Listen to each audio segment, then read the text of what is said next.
So LSU catches them at a good time. LSU has a chance to kind of get this thing right after a 17-point surge last week to come back and win on the road in the SEC. And Brian Kelly was speaking yesterday with the press, kind of wrapping that up as we can go down the cuts here of Brian Kelly. We can just start with one, and here he is of his opening statement talking about the South Carolina win and starting to look ahead to UCLA. Good afternoon. We are on to UCLA.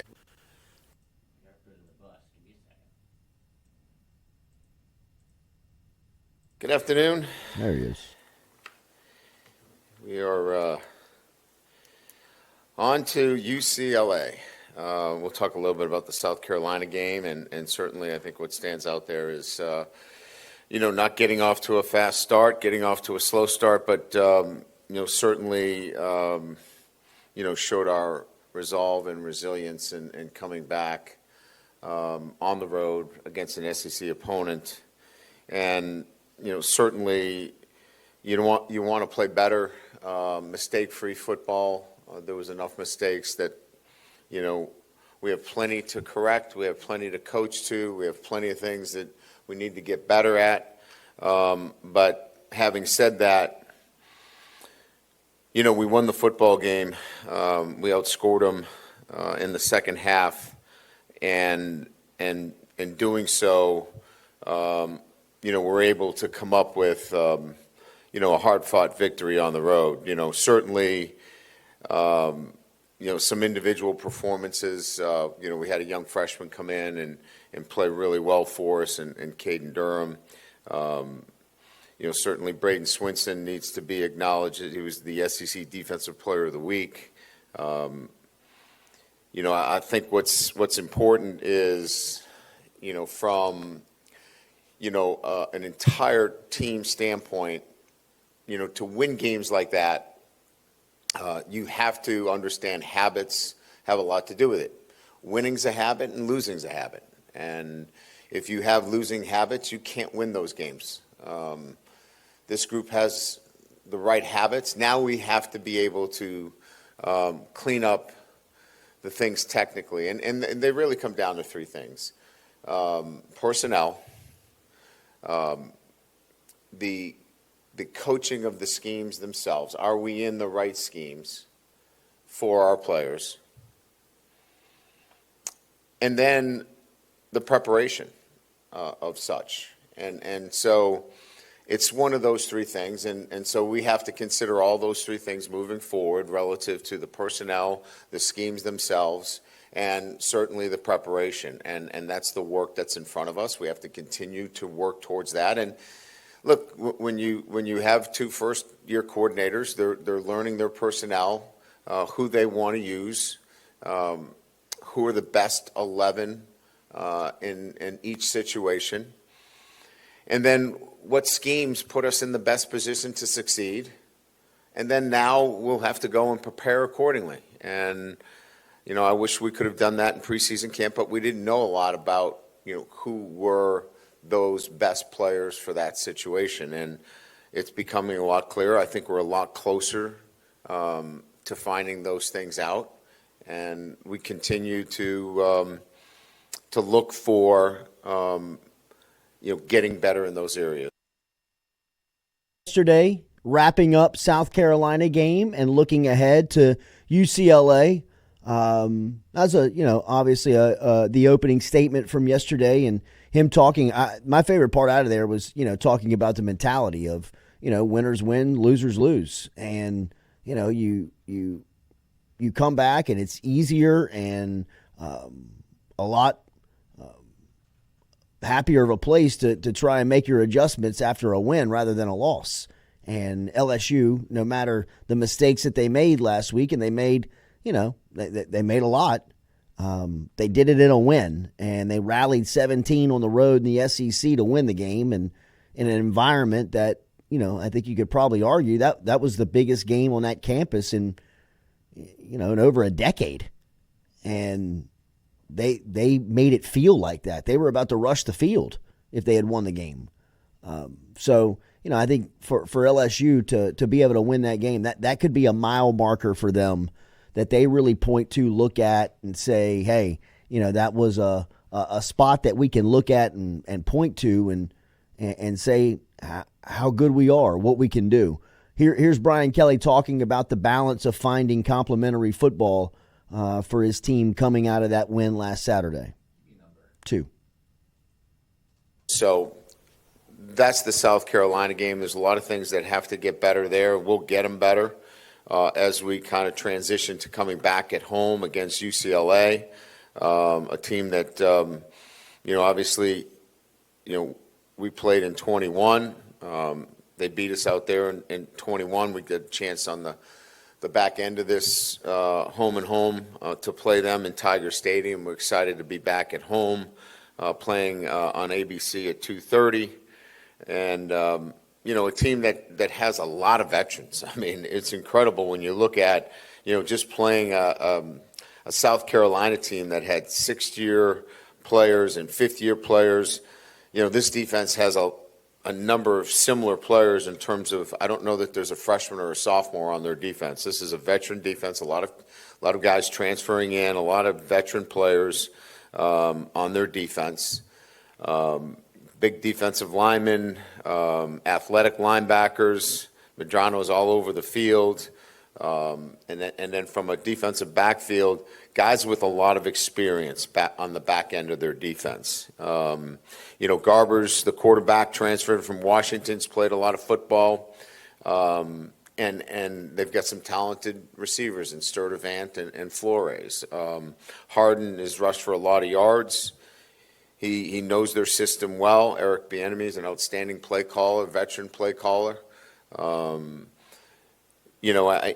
I look at, this kind of matchup with a team that, they're going through the same thing. They've been at it, 2 games, right? They've got 2 games, and, Deshaun Foster is certainly UCLA grad. He loves his program. He's going to have them playing well on the road. And, again, this is a lot about us and how we clean up the things that we need to clean up to be a better football team, playing against now, a Big Ten opponent that wants to obviously go on the road. And as we've seen, everybody's going to play their best against LSU, so we'll be prepared for that. So that will open up the questions. Brian Kelly there talking a little bit about UCLA and who they're bringing in this week. It's crazy to hear the fall of Eric Bieniemy, right? I mean, I don't know a ton about the inner circles and workings of the NFL, but for a long time, Eric Bieniemy, it seemed like, was kind of the next guy up from a head coaching standpoint. He was the Kansas City offensive coordinator. He was there with Alex Smith and transitioning into Patrick Mahomes. I mean, you're talking about like peak Kansas City offensive stuff where, I mean, Mahomes is, like spinning around and running sideline to sideline and throwing 70-yard bombs, and was kind of like right there a couple of years ago on getting a head coaching job. Then it was kind of talked about that he needed to get without from the shadow of Andy Reid. Loomed large. And he went to the Washington offensive coordinator gig and had a fallout there, and since then has kind of been in a tailspin, and now is the offensive coordinator at UCLA, which, I mean, I know from a coaching circle standpoint and just the coaches that I talk to, people that have NFL experience that are looking for jobs are doing everything they can not to be in college football because of the recruiting schedule. There's no days off anymore. NIL, the scheduling, the turnover on jobs. I mean, college football is just it feels a little toxic right now from a coaching standpoint just because of the demand on the time and the schedule. Now, obviously, the money's right, and everybody's in that profession for a reason. It has to work, and it is what it is. But at all costs, if you can, they want NFL jobs over college jobs. And to hear him now at UCLA calling plays, that's just a hell of a fall. I mean, really. I mean, and not knowing the full story, just kind of outside looking in, little head scratching. This is 3 of BK talking about fourth downs for LSU and the inability to execute.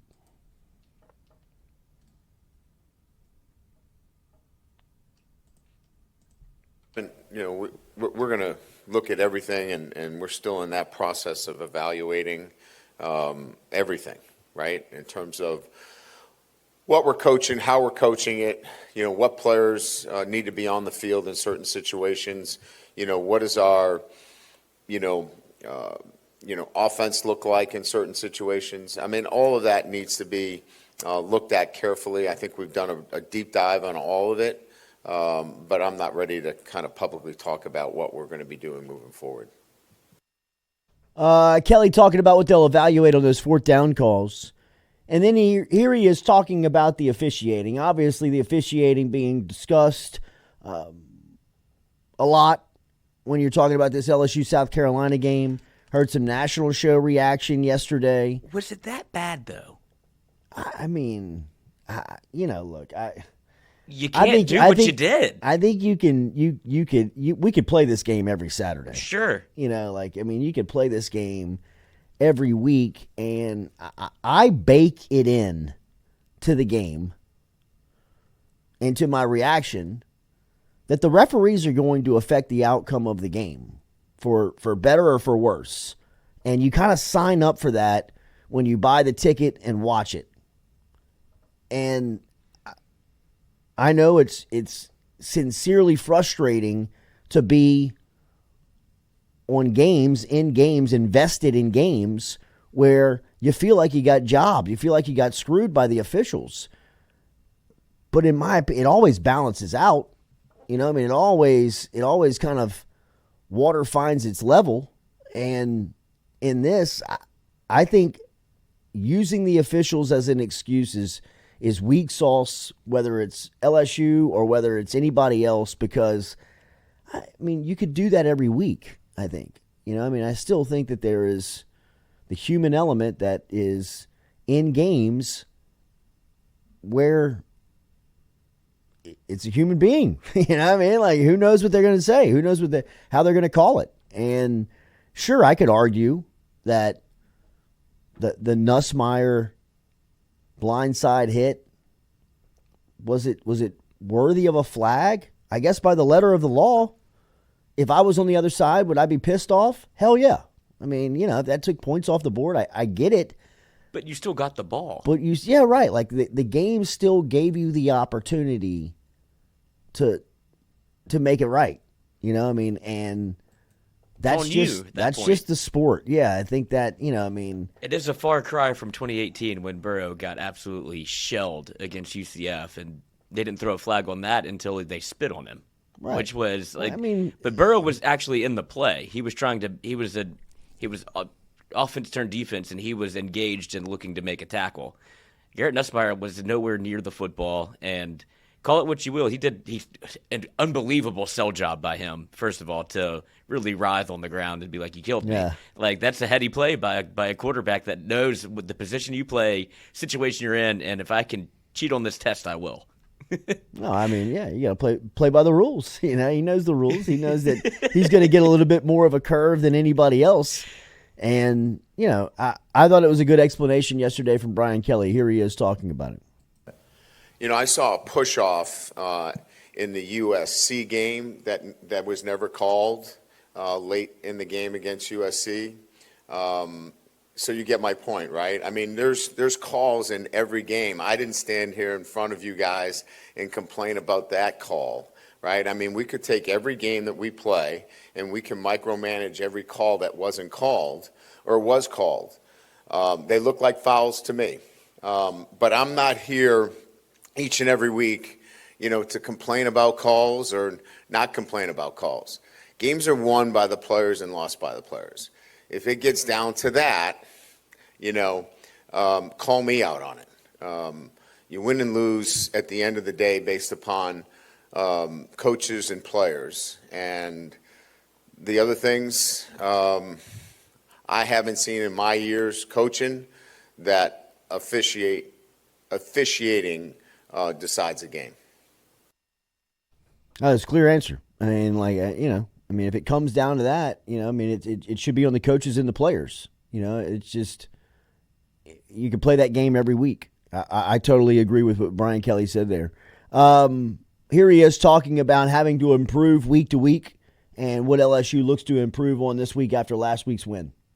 We beat South Carolina on the road in a sold-out stadium in the SEC against the team that beat the pants off of Kentucky, who played Georgia right to the end. So if we want to do that game, I guess we're going to beat Georgia by a lot. If that's how you guys want to play this thing. The reality of it is it's hard to win on the road. And given the fact that we made a lot of mistakes, we still found a way to win that football game. That's incredible resolve and resilience amongst your group. To keep your group, your young guys together.